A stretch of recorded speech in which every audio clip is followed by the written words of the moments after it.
Hello, greetings, good afternoon, good morning, good evening, depending on your time zone.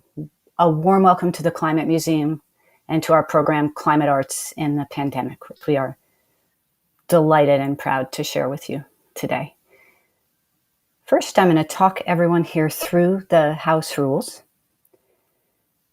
which you'll see on the screen in a moment. And the main thing here is to please be as interactive with each other as you can. We welcome robust conversation in the chats and have seen that happen in a really positive way in past events. So want to encourage that today. And also please post any questions that you have for any of the panelists as early as they occur to you. There's no separate Q&A section, but we'll look to integrate your thoughts and questions as they arise in the chat. Last, we have a special experiment we're going to invite you to join, and we'll tell you more about that in a moment, but if you could make sure that you have a writing utensil and a piece of paper at hand, that'd be fantastic. And that includes those of you who are watching this as a recording after the live cast.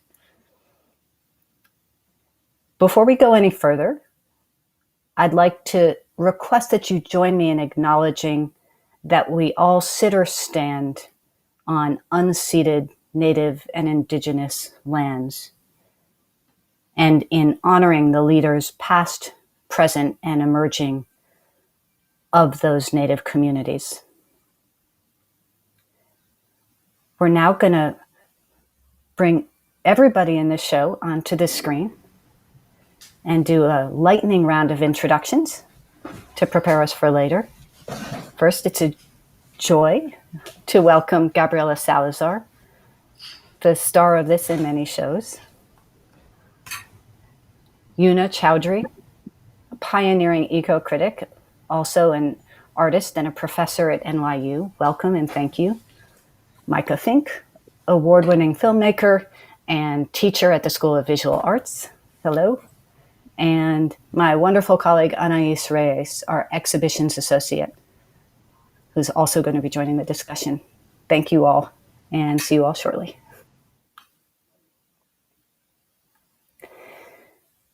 At the Climate Museum, we focus a good deal of our programming on the arts as a way to create a pathway into climate dialogue and engagement, and above all, into action on the climate crisis. And there will be an action ask at the end of the show.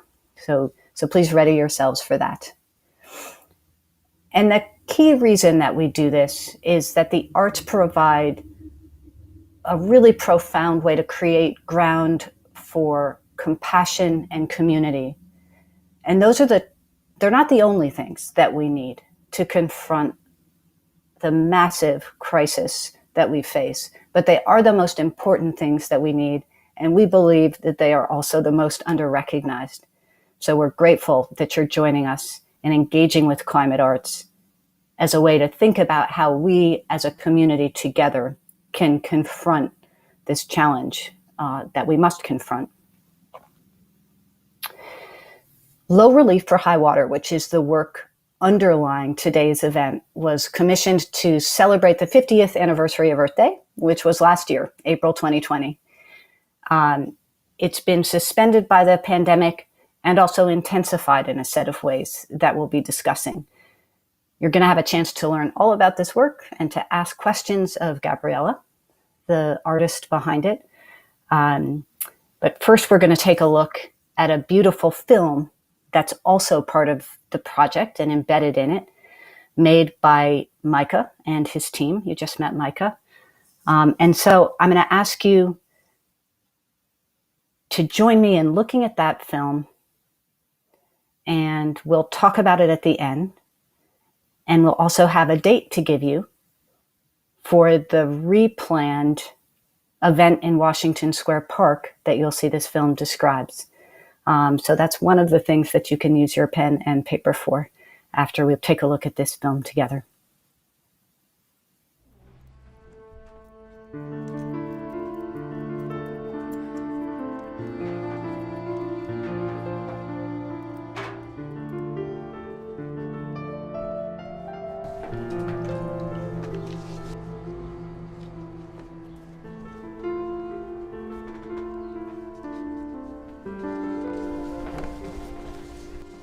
For me, the built environment that we've created, New York City in particular, but also just all this work that we've done as a human race to sort of create a space for ourselves and make a home. I'm thinking about how climate change is going to affect New York City and destroy so much of that. It feels like a very solid, permanent kind of place, but in reality, there's a lot of permeability and vulnerability. What do you think? Single? This is where I grew up. My parents bought the apartment in 1982, so I was already a year old. And back in February of last year, about 3 weeks after I had a baby, we moved into this apartment. I think about how grateful I am to be here and to have this space.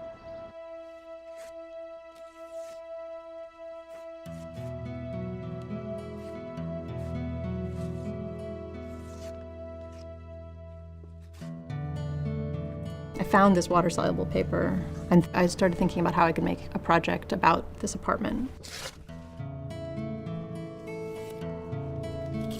Using it as a kind of metaphor for the home that we all are sort of trying to take care of.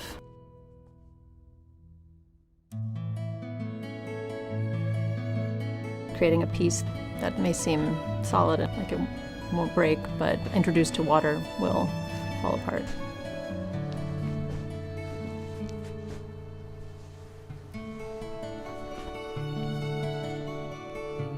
So we're doing it on the Saturday after Earth Day. It's the 50th anniversary of Earth Day.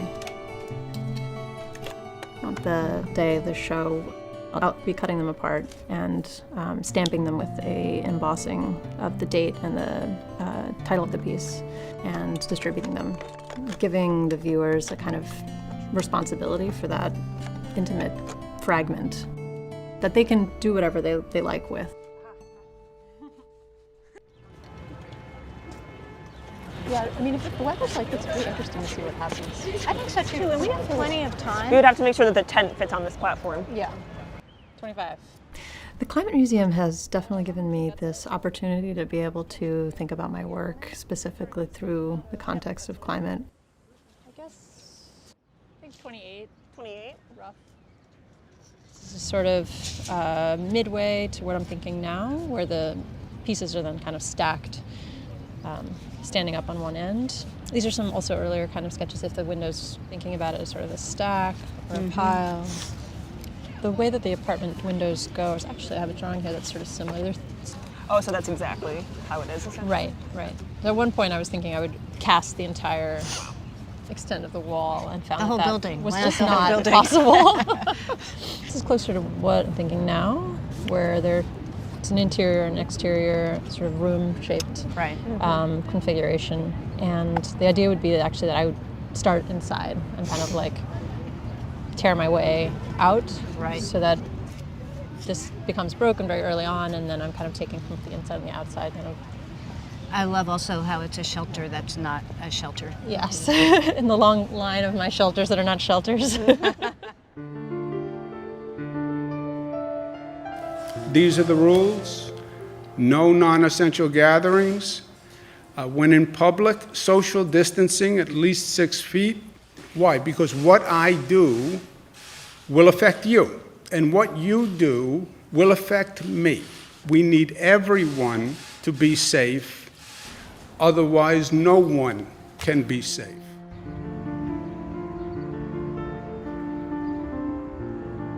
I don't know what opening is going to look like or when the project's going to happen. The plan is to have this interaction with like a lot of people, and I'm going to be the the one that's sort of like meeting with viewers. You know, it's just been occurring to me recently that's like a position of a lot of risk. There may come a point before there's an actual vaccine where the risk is just felt to be vanishingly small by everybody, but we absolutely can't put you at risk of getting ill. I was talking to my mom about your work, and she said, it's almost, if the piece had to be suspended, which is terrible, it's like the perfect piece to be suspended by a pandemic because the themes, because of the way the themes intersect. I think there's a way in which the inescapability of COVID has brought the possibility of inescapability of climate change, possibility of it being very salient, like really felt by people, to the fore, because there's no vaccine for climate change. It's just not, we're not going to get saved come January. There's no vaccine for climate change.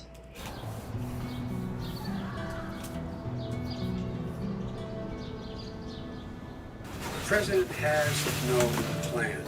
He hasn't laid out anything. He knew all the way back in February how serious this crisis was. He knew it was a deadly disease. He said he didn't tell us and give people a warning of it because he didn't want to panic the American people. You don't panic. He panicked. In addition to that,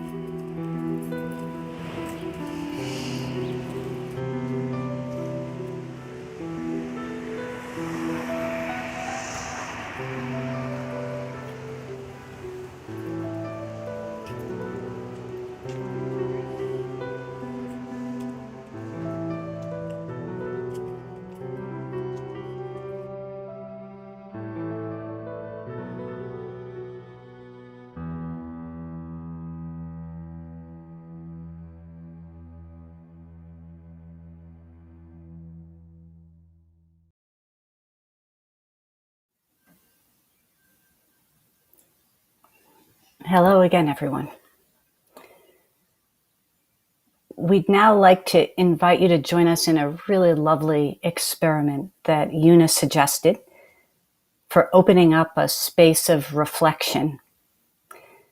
In just a moment, 3 prompts will appear on the screen, and we're going to ask you to pick one of them and take 2 minutes to think and write about it.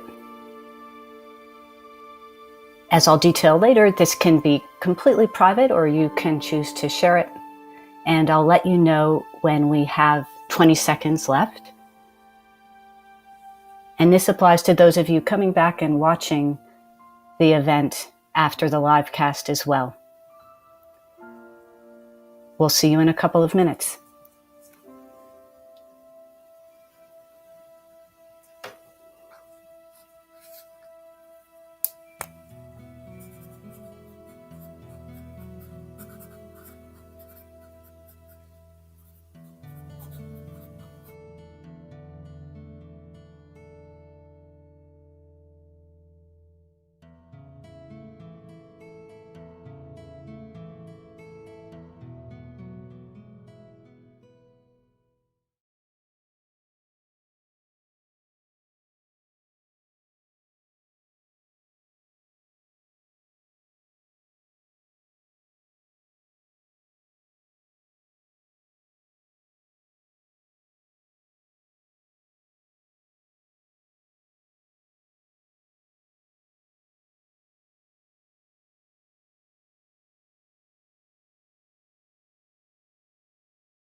Hi, everybody. If you could wind down, we're about to come back to you.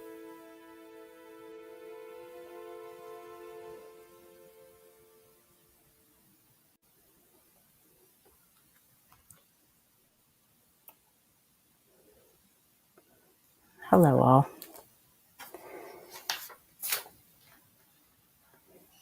If you like, please share your comments and reflections in the chat.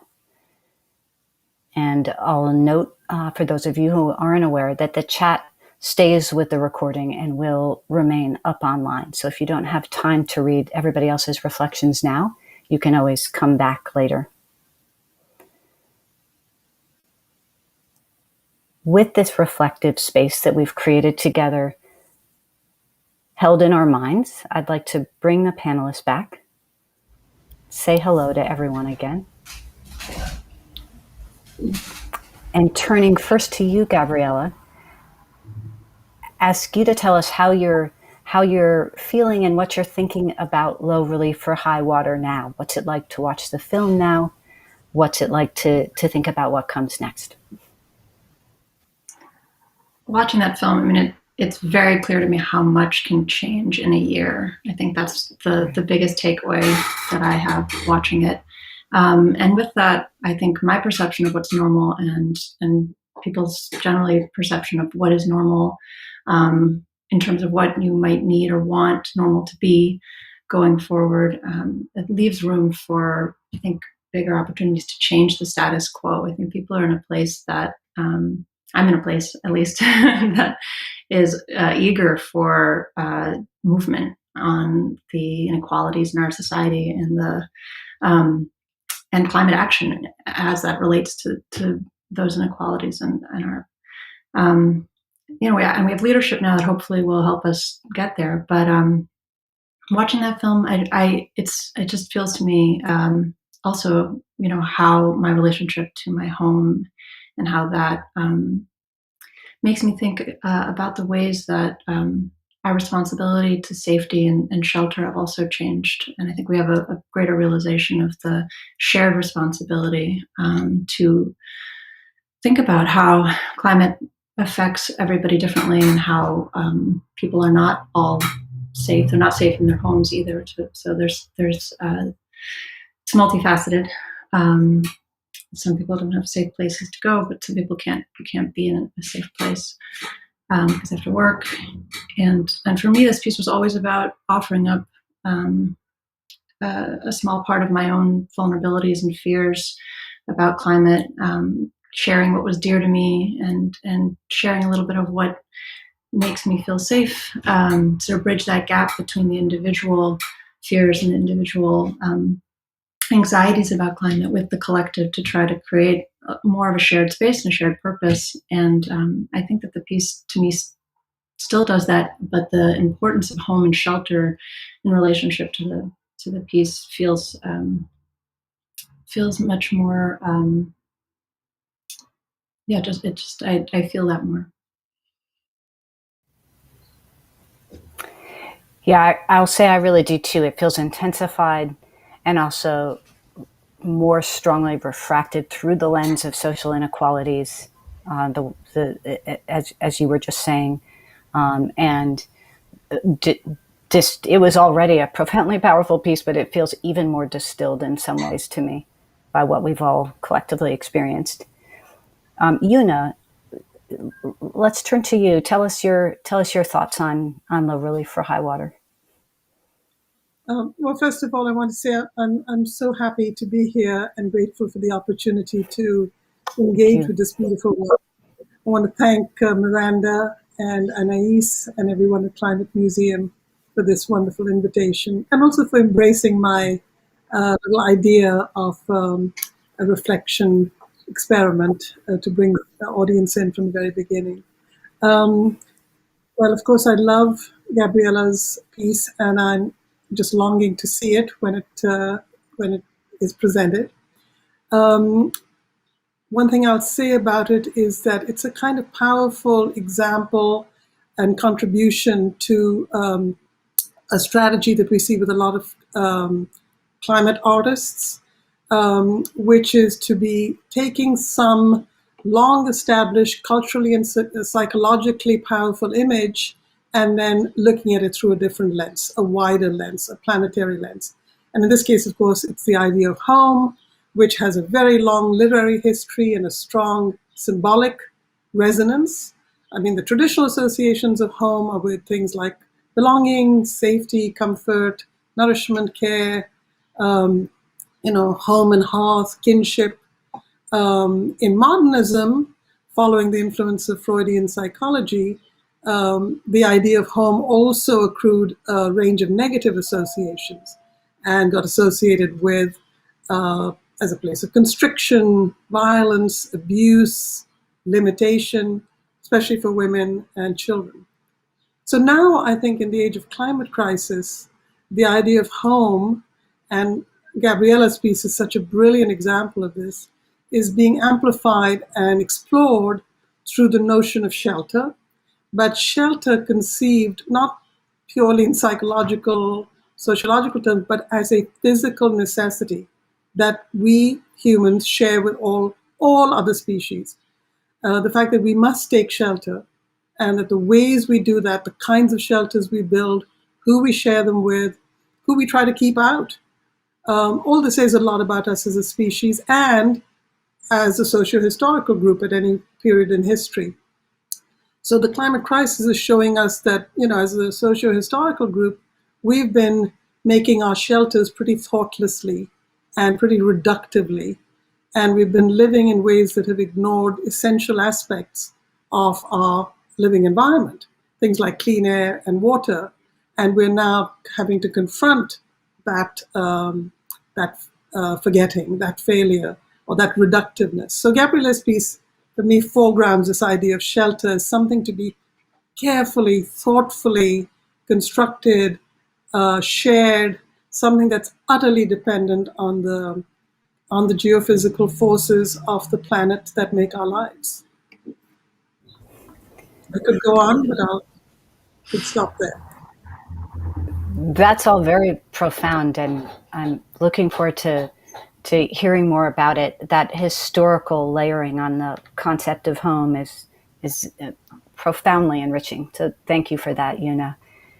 Before we come back to you and to Gabriela, I'd like to talk to Micah and to Anais about the film and the curatorial approach, respectively, that are central to this work. So turning first to you, Micah, can you tell us what it's like to be making a film about a work of art that's in progress, that's in motion, that is also suspended at the same time? Well, I also want to thank you for this opportunity to work on a film and to work with Gabriela. I think her perspective, her project, her process really reflects a struggle that we're all sort of going through, which is how do you think about and how do you engage with these forces that feel so much larger than themselves and also unfold over time. And for me as a filmmaker, part of the challenge of the film is to capture her process and also, while seeing her process as an artist, also enter into a reflection with how she's thinking about these materials and how she's thinking about the core concepts that drive the creation of the work that she's making. And so it's a real privilege to be able to be with her. I think we were all expecting this to be a much shorter process that would resolve in just 2 or 3 months. And now having more than a year for making the film, but also for Gabriela to be reflecting on the work and thinking about the work, I think it's really a very interesting opportunity to see how she continues to engage with these questions as the environment around us changed radically, which I think, as it says in the film, is a perfect metaphor for what we're really about to go through or already going through in many parts of the world with climate change. So, already there are climate refugees, already the oceans are rising, already the temperatures are shifting, already you can see species being pressed. And I think this idea of home is both a human experience, but I like to think about, I guess, the world as a home for more than just us. And, there are, as some native traditions refer to it, all our relations, all the other creatures, all the other species, all the other creatures that share this planet with us who are also being pressed. So to me, that concept of home keeps growing bigger and bigger each time I reflect on it. So it's a wonderful project to be part of. And it's a beautiful film that you're making. So thank you for that. Turning to you, Anais, Can you talk a little bit about how this project fits in with the museum's position, status, approach, strategy as a specifically activist museum? Definitely. So first, I guess I'll start with saying that it's usually the role of curators, exhibition creators, museums in general to work with artists to share their ideas and make them accessible to the public. And in the role of an activist museum, it means that through the art, we aim to create dialogues that provide guided pathways into action that feels meaningful, specifically. Actions that join you with community members and make you feel like you're a part of something that's bigger than yourself. And we find that it's necessary, it's no longer sufficient basically to just allow the art to connect you with the feelings and kind of strand you there almost. So we really find that it's super, super important to connect people to other people, to public facing actions. In the case of Gabriela, we were constantly in dialogue with her. We think it's really important to follow her lead. Whenever we work with an artist, we like to follow their lead, allow them to express themselves as they find it to be genuine. And from there, it's our job to connect to that additional programming and take the resonance that people feel with the piece and channel that energy that the art makes them feel into climate action. I would say at our core, we're really focused on building a wider culture of climate forward thinking and active engagement. And we've seen that when you do things, when you perform actions in a pro-social setting, when you experience the art in a setting, it feels more positive, more empowering, and people really enjoy that and value that in our programming, I think. So I would say in past examples, we had with Climate Signals, we had painting a climate mural event. We had 17 community partners and 18 events. At our first exhibition, Inhuman Time, that actually one of the spoken word workshops sparked our Climate Speaks program. And so when we were thinking about Gabriela's installation last year at Washington Square Park, we thought about connecting people to our climate ambassador cards, which teach people how to talk about climate change. We thought about having voter registration. We thought about having opportunities for people to make their own art. We really wanted to acknowledge the park's history as a public forum, to kind of activate that space again for dialogue and connection. Kind of like I said earlier, using art to meet people where they're coming from. And additionally, this film that we've created with the help of Micah is a way to expand the conversation, to preserve the record, but also it captures that sense of emotions that come from that moment. And we really want to preserve that, share that, have people think about it, give people space. So I think overall, art just feels welcoming. People can come to it and react however is instinctive to them. And it nurtures creative responses from a diverse audience. And then from there, we try to do the work to lead people to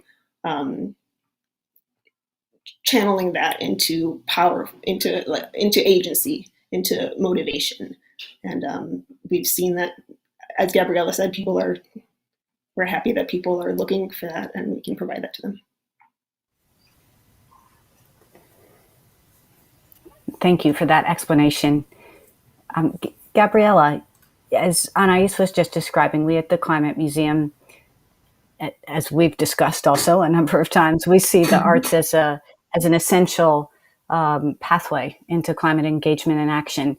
And my understanding is that you don't define yourself in a specific way as a climate artist. But can you talk a little bit about how you see your work in general, and low relief for high water in particular, in relation to the climate crisis? Sure. And I think my work is really coming out of an interest in the built environment, primarily or originally through architecture.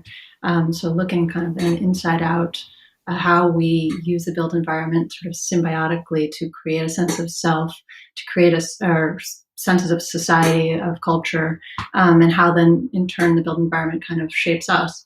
And I think that for me, it was a really natural progression, helped by projects, both with Storm King at the Indicators show back in 2018, and also this commission from the Climate Museum to transition that thought into the greater interconnectedness that the built environment, the human built environment, has with, as Micah said, all the creatures that we share this planet with.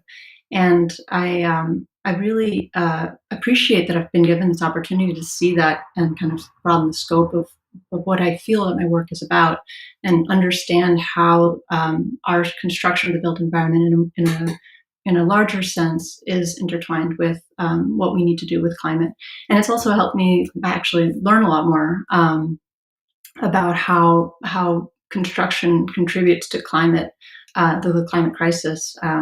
15% of carbon dioxide that we emit per year worldwide is just in the production of construction and steel. And so the built environment is a, ripe opportunity to really look at why we build and how we build, and to interrogate that, and to better understand, is this the way we want to go forward, or is there another way to, as Una spoke to, consider shelter and consider home, and what those diverse needs are, and how we can all kind of satisfy that need that we have, all of us, all the creatures, in ways that are sustainable and in ways that really do take care of everyone.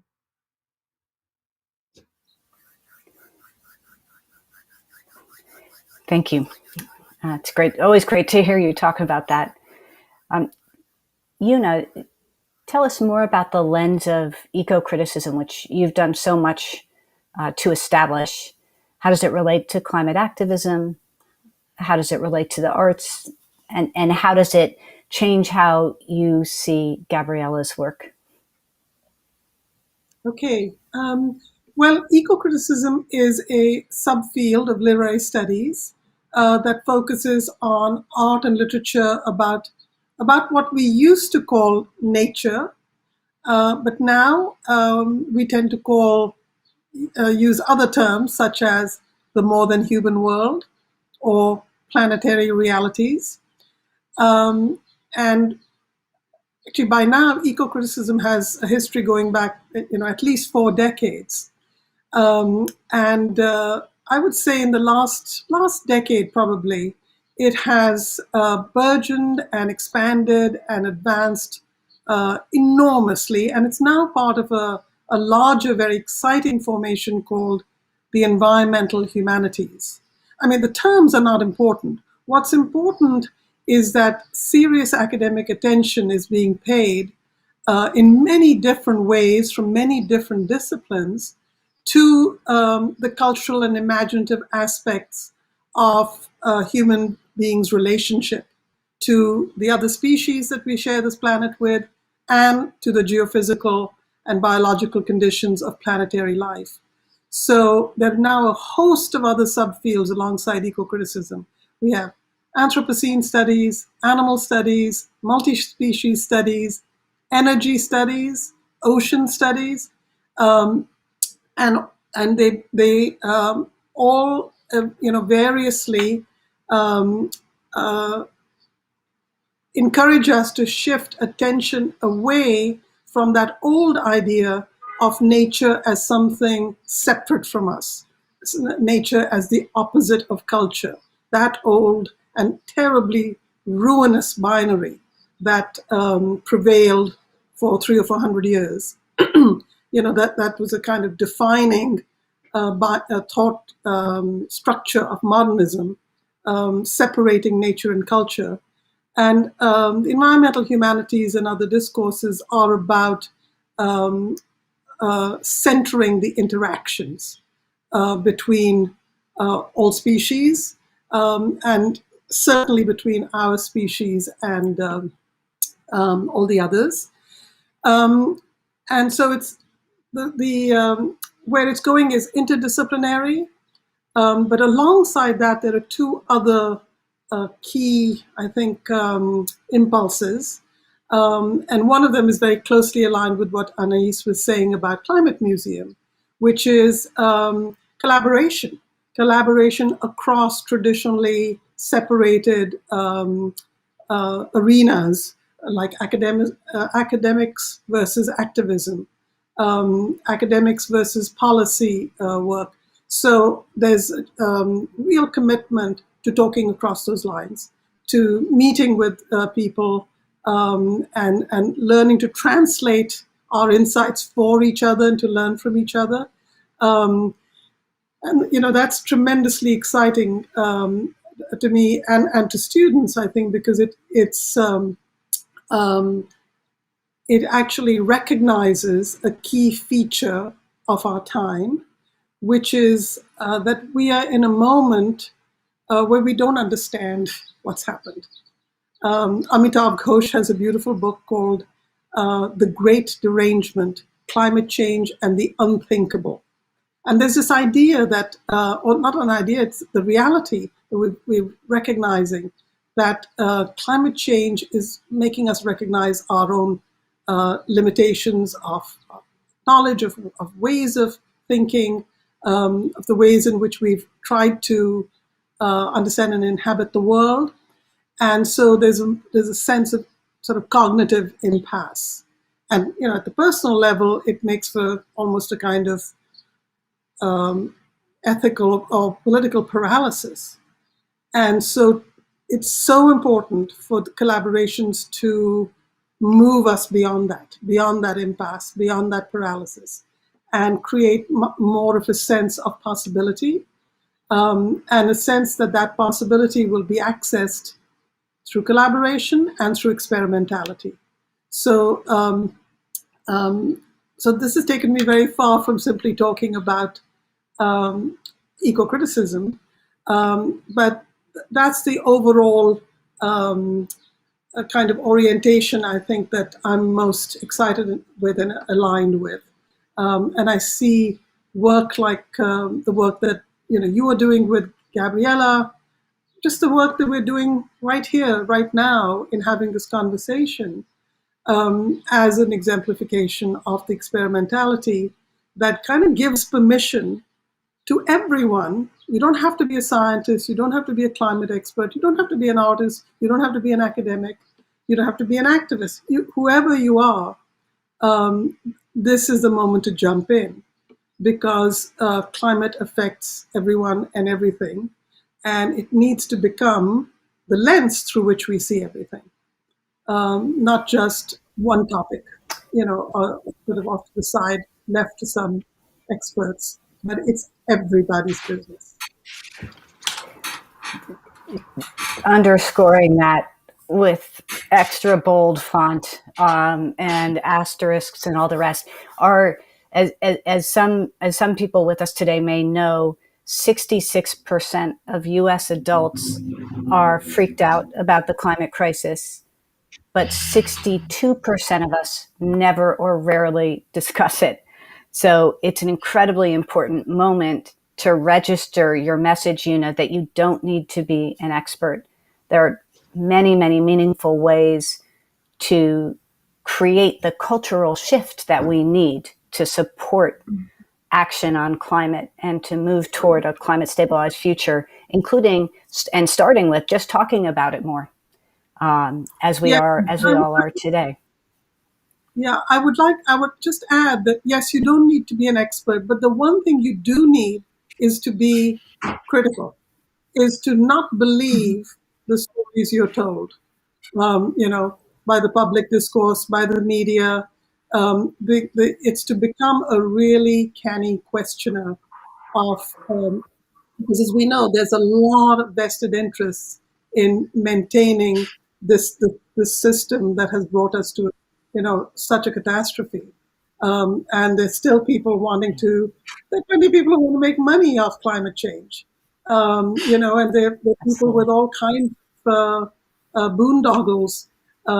So I think the critical experimentality and criticality are equally important, I think, in advancing, and it's something we should all be doing.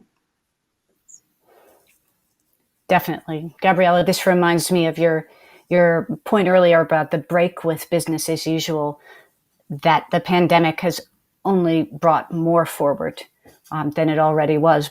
both on inequalities in our society, hierarchies, racist hierarchies, hierarchies of class, and also on the climate crisis. And we have a question from the audience for you, which is to share a little bit more about how you envision this work unfolding going forward.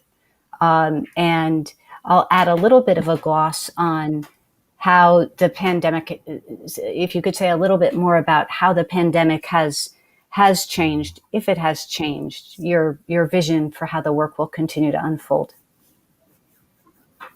That's a great question. One of the most important parts of this piece for me was this moment of kind of sharing with an audience, which for me actually feels like a very vulnerable activity. I'm not an extrovert, so giving people part of my home, but also putting myself in a position where I was going to be interacting with everybody that was taking this little piece of my space. And I think that the pandemic, just on a logistical level, brought on this added layer of a kind of vulnerability in that interaction of, seeing a lot of people and touch and being close to people. And so there's definitely been some reassessments in my mind over the course of this year of how that dance, that choreography of sharing the work would go. I think I've sort of come full circle on it. And now with the vaccines, there's, I think, some added safety, of course. And so hopefully by October, when we present the piece, that those interactions will actually be less risky. But I think that, the ways in which I think art, back to Yuna's comment about needing to be critical and questioning, I think I've really come closer to feeling how art gives people the opportunity as a pathway to looking at climate, as a lens to looking at climate, already a kind of framing that's a questioning framing, that's a critical framing, that is opening up what one expects to the unexpected, to see something that it feels almost like you take it for granted. In this case, maybe the idea of home or one's shelter, and trying to see it anew. And for me, the pandemic has really done that in so many ways. Every aspect of living, to really, I think for me that questioning is feeling very present in the work. And I'd like to find ways in the presentation, I'm still sort of thinking about it, but how to allow for that moment of kind of reassessment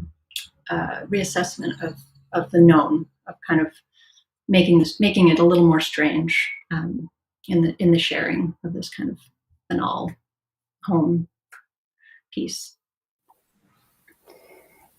We just got a question from the audience that has a really interesting relationship to that, I think, potentially, which is how you're thinking about opacity in the piece. This is Zoe Strecker, apologies for any mispronunciation, who notices that the windows, which are transparent, become opaque in the making of the piece, and then, of course, they become transparent again. That feels very resonant with what you were just saying. Yeah, I thank you for that question. I actually was sort of relieved when the pandemic hit. One thought of relief appeared maybe a month in that we'd completed the bulk of the making of the windows before we were in lockdown, because it would have been quite claustrophobic to feel like I had to continue to paper the windows over when it was my only avenue to the outside world for a number of weeks there. Yeah, I mean, it may be cliched, but I do think that covering and uncovering does resonate with this sense of at this moment also a kind of opening up again of interaction with people and with society as we knew it. Maybe we'll know it differently. Opening, but it also, I think, yes, and that covering and uncovering, it's kind of like magic can happen, right? When the curtains close and then they open, maybe something else is on stage, and so yeah, that's a really beautiful way to think about it. So always your questions helping me actually understand maybe where this needs to go. Thank you.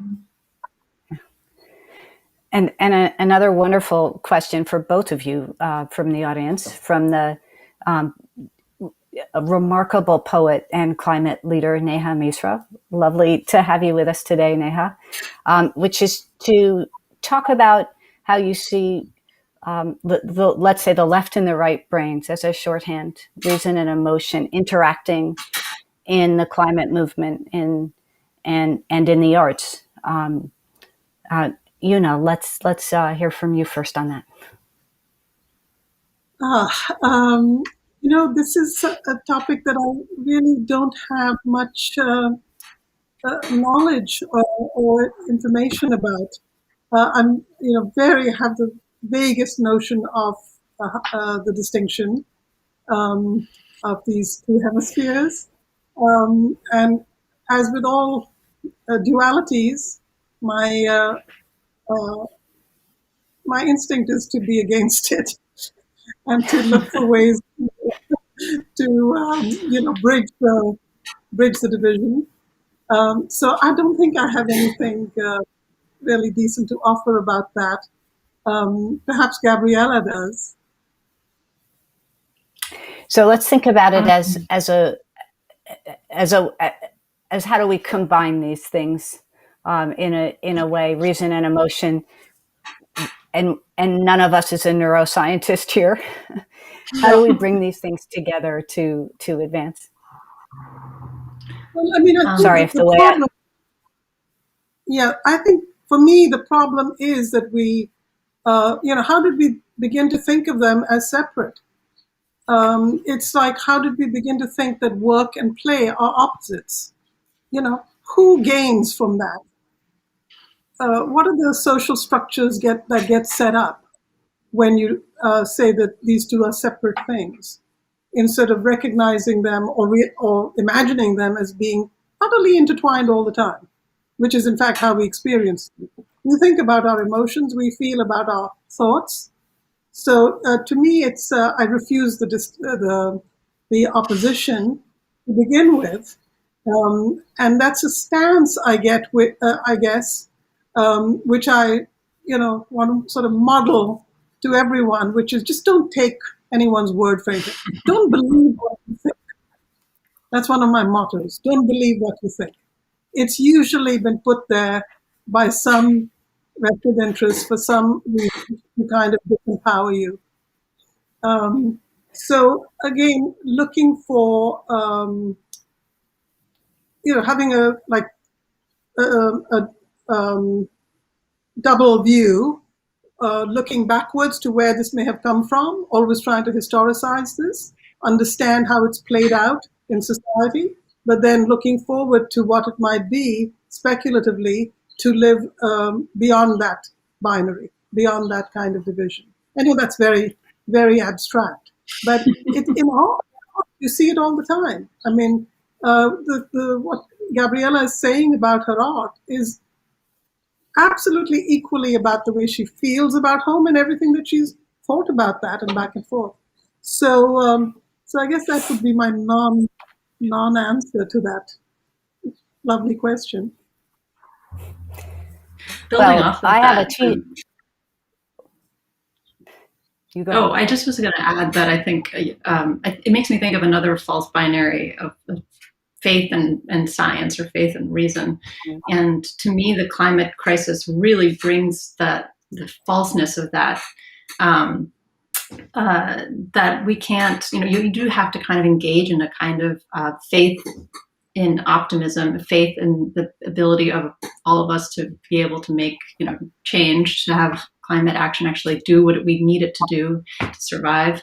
And yet it's all based in science. We need to have faith in a kind of invisible energy and invisible move to action that, I don't understand how it's going to happen.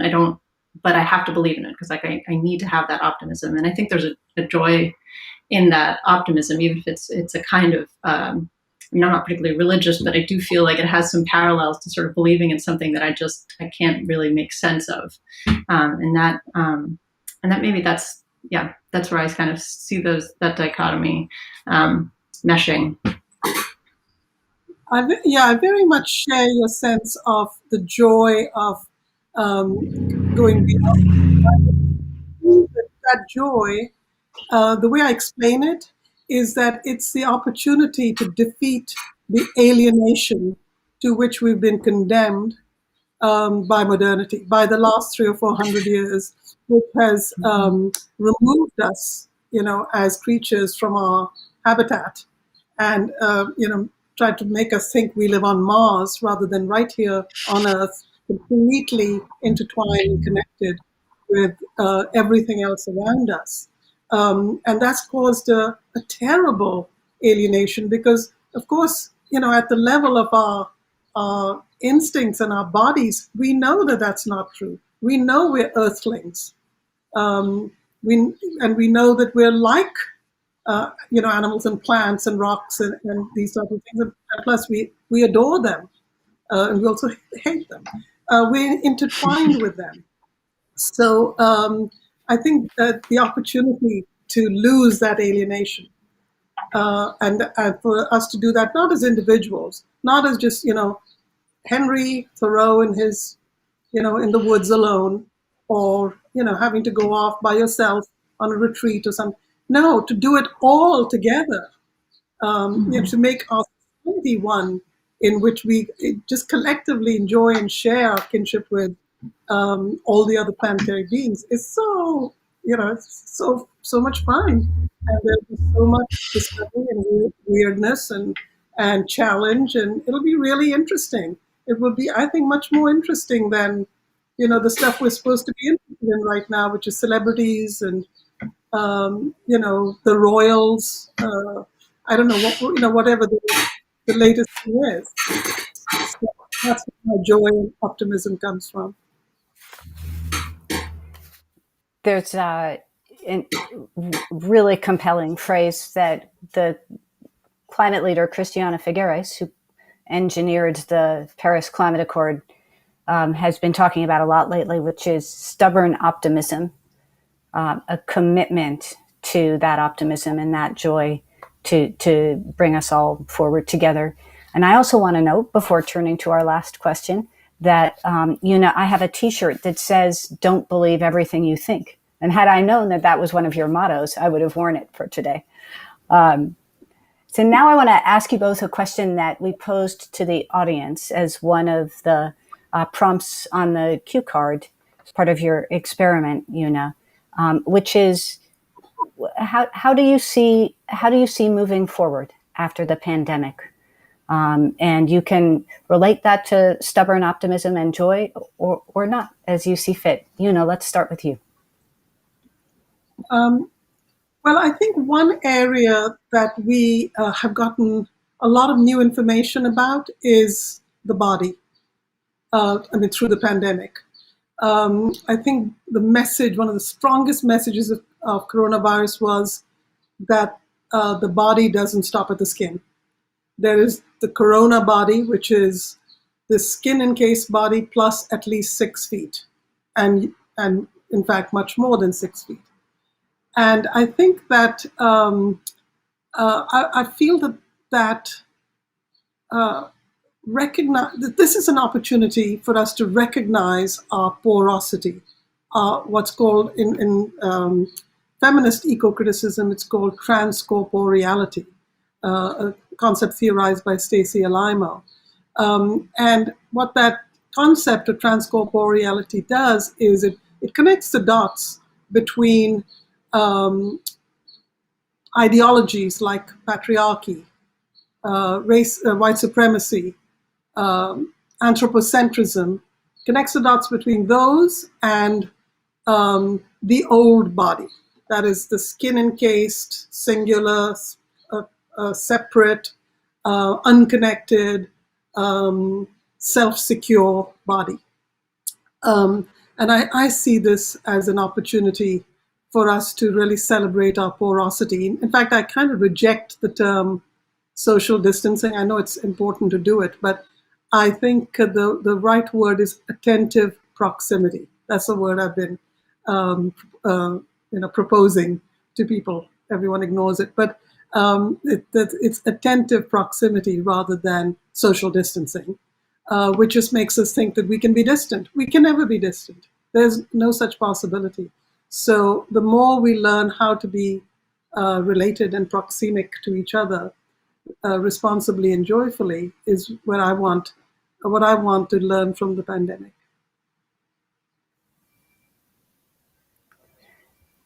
That was so beautifully Thank said, you Una. for that. I would only add that I think, and totally related, layered on top of what you said, is going forward with a greater sense of the interconnectedness of all the struggles that are, for racial justice, for social justice, for economic and geographic justice, that I think that I'm seeing people understand those, the ways that all those overlap and connect now a lot more. And I think that's going forward. I feel like we're going to be having really interesting conversations, feeling through that interconnectedness and making that kind of the central way of moving forward.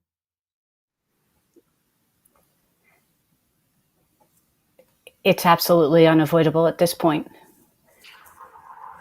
And that's a very positive thing indeed for confronting the climate crisis and for everything in our lives. Thank you both so much. I'm going to ask you to stay with me for a moment while I make our forecast action ask of the audience. But first, the big reveal is that we have a new date for this event, which is October 10th in Washington Square Park. We are very, very excited about this. We hope to see everybody who's local and able to make it there. We can be attentively proximate, whatever that means in epidemiological terms, on October 10th together. And we're just thrilled to be able to announce this. And to help us spread awareness about the event, we're going to ask that you share the link to the film, the short film that we all watched together, which you'll see appearing in the chat, and which is a separate link than the link to this longer conversation, with a friend or loved one or on social media, just to get the word out about this amazing event that's going to be happening on October 10th, and also more generally to spread climate dialogue and to break the silence that still exists in our culture around climate and the climate crisis in all its aspects, including the way in which it is embedded in systems of inequality. So if you could take that action and break the climate silence with us, that would be fantastic. Also, for those who are comfortable doing so, consider taking a photograph of your reflection and posting it on social media. If you tag us, we will see it and we'll be aggregating some of the reflections in the days to come. So we hope to see some of those coming across over the transom. In closing, I just want to thank you, Una, and you, Gabriela, so much for joining us. Thanks also to Micah and to Anais, to our production partners at Tiny Cast Company, Felicia Chenko and Scott Sledgister, and Andrea, our ASL interpreter, Andrea Lust. It is always so hard for me not to watch you rather than looking at the lens. Thank you so much for the beautiful work that you do and for making our programming more accessible to more people. This program has been made possible in large part by support from the Rockefeller Brothers Fund, a climate leading organization in its own right. And to them, we express our great gratitude as well. And I want to make sure to let everybody know that in 2 weeks, we'll have the April installment of Second Fridays of the Climate Museum, including one of our ongoing monthly discussions at the intersection of the climate crisis and inequality. This month's theme is identity. It's going to be a great conversation. We encourage you to tune in. You can stay abreast of of our arts programming and our climate and inequality programming and everything that we do if you sign up for our newsletter, either on our website or in the survey that you'll receive shortly, those of you who registered in advance for the event. And if you have a few moments to fill the survey out, it helps us learn about you and improve our programs. So we hope that you can extend the generous sharing of your time with us this afternoon for just a couple of extra minutes to take a look at that survey. And with that, many thanks to you all. And we'll see you in October, if not before. Be well.